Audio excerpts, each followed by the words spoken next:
যে খবরে চোখ রাখবো, তৃণমূল আইএসএফ সংঘর্ষে ফের উত্তপ্ত দক্ষিণ 24 পরগনার ভাঙড়। সংঘর্ষে আহত দুপক্ষের বেশ কয়েকজন। ভাঙড়ের বিবির আইট এলাকায় সংঘর্ষ, তৃণমূল আইএসএফ সংঘর্ষ, উত্তপ্ত ভাঙড়।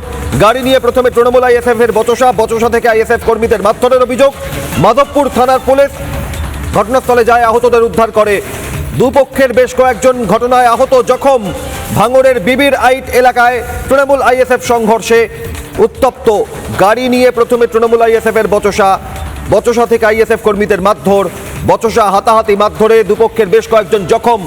মাধবপুর থানার পুলিশ ঘটনাস্থলে গিয়ে আহতদের উদ্ধার করে।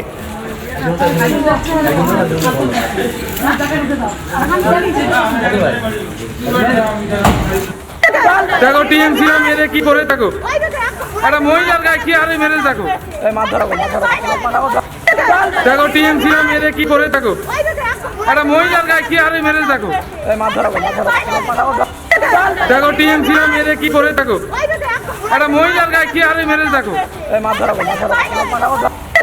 ভাঙড়ের তৃণমূল আইএসএফ সংঘর্ষে দুপক্ষের বেশ কয়েকজন জখম। এই ঘটনায় আইএসএফ কর্মী নেতা তাদের আক্রান্ত হওয়ার ঘটনায় কি অভিযোগ উঠে আসছে দেখুন। প্রথম একটা গাড়ি সাইড করা করে নিয়ে একটু তর্ক বিতর্ক হয়েছে, তারপরে কোনো কথা না, এসির পরে এসে মুখে ঘুষি মেরেছে আমার।